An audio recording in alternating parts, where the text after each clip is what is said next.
Oke, selamat sore semuanya. Senang sekali bisa melihat memandang wajah teman-teman di sini seperti tadi pembukaan dari Ade. Ini ide ini muncul karena dengan menanggapi situasi sekarang dan kita tetap karena kita sebagai manusia tetap punya kebutuhan bergaul gitu ya. Jadi kita berencana setiap minggu kita bikin tempat di mana kita bisa bergaul. Jadi kalau minum kopi bisa minum kopi bareng sambil ngobrol-ngobrol. Jadi situasinya ini santai aja dan kita nanti mudah-mudahan bisa cukup waktu untuk saling sharing juga dan saling interaksi. Dan terima kasih untuk ketertarikan teman-teman untuk topik ini. Sebetulnya topik ini muncul beberapa tahun lalu munculnya ketika ngobrol dengan teman saya Ju dan Imam gitu ya. Akhirnya terjadi juga. Jadi terima kasih juga buat Ju dan Imam yang sudah memberikan ide ini. Nah, sekedar disclaimer aja, di sini nanti nggak ada teori sama sekali. Ini sebetulnya muncul dari idenya mau share pengalamanku dan pengalamannya adik sebenarnya. Kita pernah kerja bareng di sebuah LSM internasional yang oksigennya adalah online meeting, online workshop, online training, semuanya serba online. Kalau ada teknologi baru selalu jadi kelinci percobaan untuk mencoba gitu ya. Jadi berangkatnya dari situ. Lalu kemudian ketika kami memutuskan untuk bikin startup, timnya juga virtual, sehingga semua komunikasi, project management itu teamwork dilakukan semuanya dengan mengoptimalkan teknologi. Lalu kemudian dari situ juga kita ketemu dengan beberapa klien yang ternyata punya kebutuhan untuk difasilitasi meetingnya secara online, juga teman-teman yang coachingnya juga meminta secara online gitu. Jadi berbekal dari pengalaman itulah topik hari ini kita coba share ke teman-teman semua. Nah, sambil saya mau sebelum saya lanjutin, saya mau tanya dulu nih sama teman-teman, mungkin siapa nih yang mau share gitu ya. Ini kan ada e-flyernya di Instagram, terus teman-teman daftar gitu ya. Ketika teman-teman daftar dan membaca bahwa topiknya tentang efektif menggunakan virtual meeting, sebenarnya dalam pikirannya teman-teman itu menggunakan virtual meeting itu untuk konteks apa sih? Boleh dong dibuka mic-nya dan share pendek-pendek aja, silakan.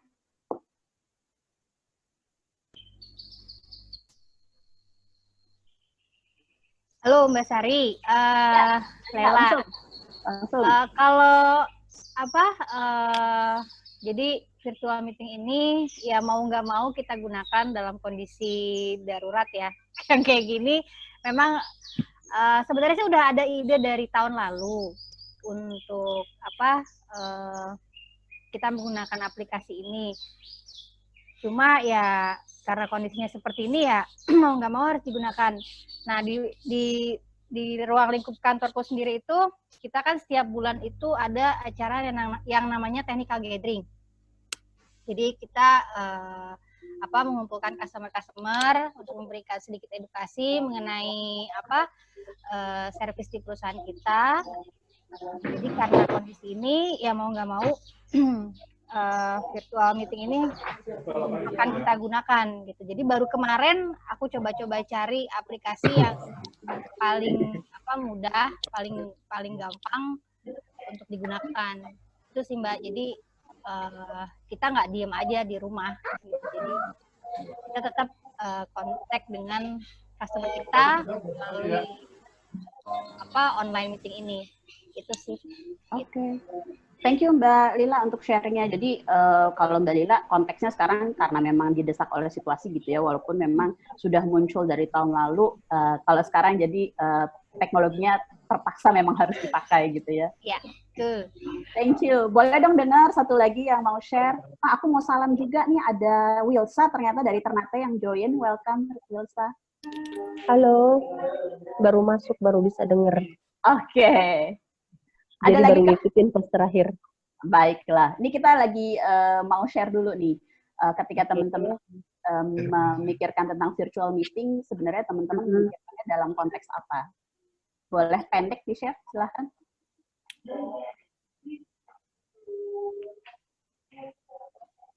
Aku Mbak Sari. Boleh, langsung silahkan. Ya. Kalau saya itu karena working from home waktu masih kerja, dan sekarang karena tinggal di luar Indonesia dan punya meeting-meeting sama orang di Jakarta, jadi itu digunain setiap minggu untuk rapat. Oke, jadi memang keperluannya juga untuk kerja gitu Arum ya? Ya. Thank you. Oke, jadi memang terutama sekarang gitu ya, konteks menggunakan virtual meetingnya ini jadi beragam, bisa untuk training, bisa untuk meeting, yang umum memang untuk meeting gitu ya. Tapi dengan perkembangan situasi sekarang memang kita semua bereksperimen, mencoba beradaptasi dengan menciptakan normal yang baru untuk kemudian bagaimana kita bisa engage baik itu dengan klien, dengan potential buyers, ataupun untuk kebutuhan training. Nah, ketika virtual meeting yang efektif, definisinya versi teman-teman apa sih?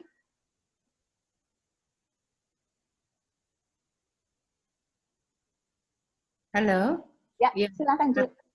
Yang efektif sih sebenarnya mirip kayak di kalau tatap muka ya. Jadi kita pengennya engage, pengennya bisa fokus, partisipatif, terus ya, tapi juga tetap apa namanya tuh,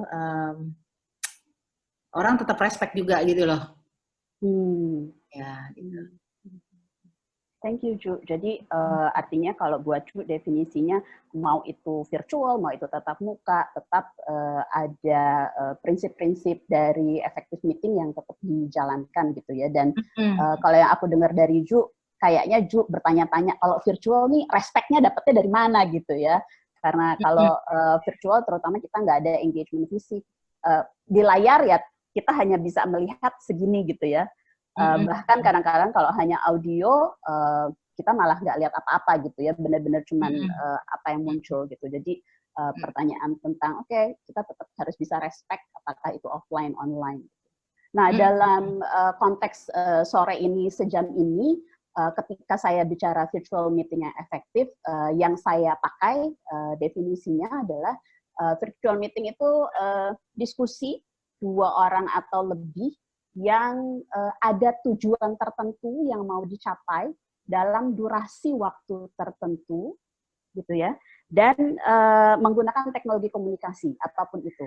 Lalu kemudian kalau efektifnya sendiri adalah dalam durasi waktu yang disepakati dan ditetapkan, tujuan yang ditetapkan di awal itu bisa dipakai dengan tentunya ada tadi ada partisipasi, ada engagement.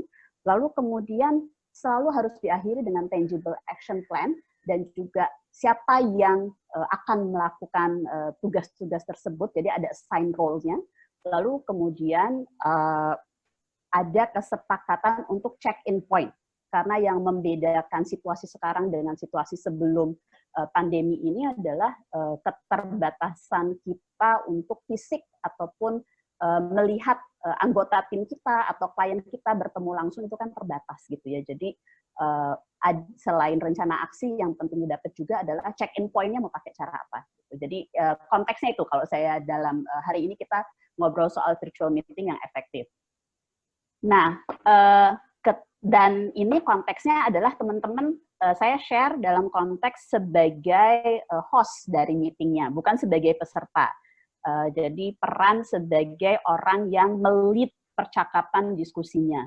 Dan peran utamanya ada dua. Yang pertama itu memastikan hasil yang disepakati, tujuan yang ingin dicapai itu terjadi. Lalu kemudian bagaimana bertanggung jawab untuk mengelola dinamika dan memudahkan prosesnya itu sendiri. Terutama pada saat-saat seperti sekarang, di mana kita masih belajar nih, cara mengoptimalkan teknologi komunikasinya seperti apa sih, lalu gaya interaksi orang ketika model virtual itu seperti apa gitu ya. Jadi itu peran dari hostnya. Dan ketika perannya itu adalah untuk memastikan hasilnya tercapai, itu berarti sebagai host ada pekerjaan sebelumnya yang harus dilakukan, yaitu ada perencanaan-perencanaan, baik itu dari designing tujuan maupun agenda, dan juga apakah akan menggunakan tools-tools tertentu untuk memastikan dalam durasi yang disepakati hasilnya tercapai. Lalu ketika mengelola dinamika, yang terutama adalah membantu fokus. Karena kalau kita bayangkan kalau sesi ini terjadinya di kantor gitu ya, kan kita cuek tuh, ada gorengan, ada handphone di samping gitu ya, masih bisa colek-colek teman sebelahnya gitu ya, atau bahkan kadang-kadang kita lagi meeting, kita buka layar chat, kita sambil ngegosip misalnya gitu ya, itu masih bisa terjadi kalau meetingnya in person gitu ya. Nah, ketika meetingnya pindah ke jalur virtual, tugas kita memastikan bahwa peserta benar-benar fokus, karena godaannya tinggi, terutama dari multiple screen. Jadi bisa aja kayaknya nih lagi hadir di sini nih, tapi ternyata lagi buka YouTube kah, lagi buka Instagram kah, gitu ya. Dan kita sebagai host, kita nggak tahu tuh apa yang dilakukan oleh peserta. Jadi mengelola dinamika dan memudahkan prosesnya itu menjadi peran pentingnya. Nah, one-on-one-nya sebenarnya umum lah. Ini sih aku yakin teman-teman semua tahu nih ya. Jadi ada persiapannya, ada pas pelaksanaannya, sama yang terakhir adalah memantau progres setelah meeting itu selesai, gitu ya. Aku mulai dari persiapan dulu deh. Nah, yang pertama itu adalah objektif. Jadi ketika merencanakan meeting selalu mulai dari hasil akhir apa yang mau dicapai. Karena jenis meeting itu kan macam-macam ya. Ada yang modelnya coordination meeting, mungkin hanya 15 menit, 20 menit sekali pertemuan, atau bahkan ada yang lebih pendek. Kalau in person itu aku tahu beberapa teman-teman pakai yang namanya stand up briefing. Itu 5 menit tapi semua orang mengupdate gitu ya. Itu juga bisa diterapkan. Lalu ada meeting-meeting yang sifatnya kepada pengambilan keputusan atau penyelesaian masalah. Biasanya durasinya tentunya lebih panjang. Nah, cara yang biasanya kita pakai ketika merencanakan objektif, biasanya pakai kalimat ini. Di akhir meeting, peserta akan mendapatkan bla bla bla. Nah, mendapatkannya itu sesuatu yang spesifik, tangible. Jadi contohnya gini, yang sering kali muncul misalnya gini, di akhir rapat saya pengen anggota tim saya aware terhadap situasi COVID-19 sekarang. Aware, pertanyaan saya, aware tandanya apa? Dari mana teman-teman tahu kalau anggota tim kita itu aware dengan COVID? Jadi ketika membuat objektif, bukan aware-nya yang dipakai, tetapi bukti apa yang teman-teman perlukan untuk mengetahui aware itu. Jadi katakanlah misalnya di akhir meeting, anggota tim saya bisa menyebutkan 2 cara untuk self-care ketika berhadapan dengan klien, misalnya gitu. Itu akan jauh lebih tangible. Dan itu yang biasanya kita pakai gitu ya. Lalu ini, karena kalau meeting online banyak distraksi dari multiple screen, dari hal-hal yang ada di lingkungan gitu. Usahakan selalu keep it simple dan realistik. Goalnya nggak boleh yang ambisius kalau mau bikin virtual meeting gitu, karena semakin dia kompleks, semakin ambisius, perlu energi yang sangat besar untuk bisa membuat audiens tetap bisa berpartisipasi, engage dalam meetingnya. Lalu setelah punya objektif, siapkan juga daftar pertanyaan utama. setidak-tidaknya itu melatih teman-teman ketika nanti deliver mengelola meetingnya, itu teman-teman back of the mind-nya itu punya pertanyaan-pertanyaan apa sih yang harus diajukan gitu. Lalu yang kedua dalam persiapan adalah idealnya ada pre-engagement assignment, yaitu tugas-tugas sederhana yang dikerjakan oleh peserta sebelum meeting. Dan ini bentuknya bisa macam-macam. Kalau pakai contoh kita hari ini, teman-teman mengisi survei, itu salah satu bentuk pre-engagement assignment. Atau misalnya bisa juga kalau misalnya ada teman-teman bikin meeting yang sifatnya meeting lanjutan gitu ya, teman-teman bisa minta, oke, siapkan satu progres dari action plan Anda yang kemarin. Gitu. Yang poinnya adalah pre-engagement assignment ini membantu peserta untuk mentally exercise bahwa oke, saya harus siap di meeting ini sehingga nanti pemanfaatan waktunya optimal. Lalu yang kedua, memang bahan-bahan yang diperlukan itu ada gitu. Jangan sampai nanti ketika masuk ke meetingnya terus masih saya masih harus nyari dulu ini datanya, saya masih harus ini dulu gitu ya. Waktunya menjadi tidak digunakan dengan baik. Lalu yang ketiga, persiapannya itu adalah teknologi dan logistik. Teknologi itu ya ini deh yang receh-receh kayak baterai HP, baterai laptop, colokan laptop, di mana naruh kipas angin, yang simpel-simpel. Tapi kalau tidak disiapkan, itu cukup mengganggu gitu. Katakanlah misalnya saya pernah satu online meeting tiba-tiba baru 15 menit putus. Ternyata kuota hostnya habis. Jadi kayak dia perlu waktu gitu untuk kemudian online lagi gitu ya. Jadi seperti itu. Lalu kalau logistik itu sebenarnya termasuk appearance, termasuk tampilan. Dan ini saya belajarnya cukup mahal gitu, karena buat teman-teman yang kenal saya orangnya kan nggak memperhatikan penampilan sebetulnya ya, apa adanya gitu. Tapi ternyata tadi, karena virtual meeting ini kita berbagi energi lewat sebuah medium, maka pastikan kita juga tampil yang terbaik. Tentunya disesuaikan dengan budaya kerja audiens, budaya kerja audiensnya, juga sesuaikan dengan siapa audiens kita. Jadi katakanlah kalau di startup saya, karena kita memang normalnya kalau offline meeting emang semuanya santai gitu ya. Jadi ketika online meeting ya pakai t-shirt nggak masalah gitu, karena culture-nya emang casual gitu ya. Tapi kalau saya harus berhadapan memfasilitasi meeting klien, kalau memang organisasinya adalah organisasi yang formal, katakanlah pemerintahan, ya harus baju batik gitu, mau nggak mau, at least bagian atas lah ya yang kelihatan di layar gitu. Dan itu jadi sebuah hal yang akan membantu untuk membuat prosesnya juga jadi engage gitu. Lalu yang saya mau sampaikan juga, ini kalau logistik emang kayaknya agak receh-receh, tapi kalau tidak dilakukan sebetulnya distraction-nya jadi besar di layar, yaitu background.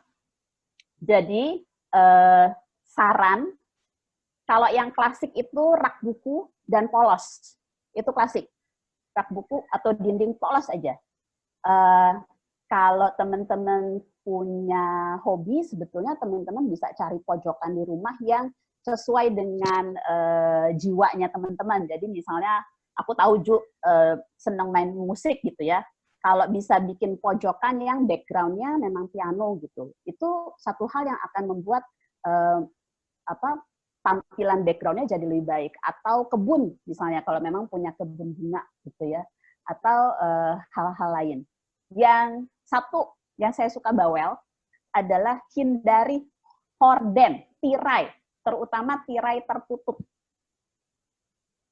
Kalau tirai terbuka, ada jendela, itu masih lebih enak. Tapi sekarang gini deh, teman-teman bayangkan kalau di belakang saya ini tirai tertutup warnanya biru. Apa yang muncul di pikirannya teman-teman? Itu biasanya jadi kayak distraction, jadi kayak itu apa ya di belakang tirainya gitu. Itu akan muncul tuh pertanyaan itu, dan itu bisa jadi distraction untuk audiensnya gitu ya. Itu hal kecil, tapi kalau bisa diperhatikan akan membantu audiens untuk bisa fokus. pada saat meetingnya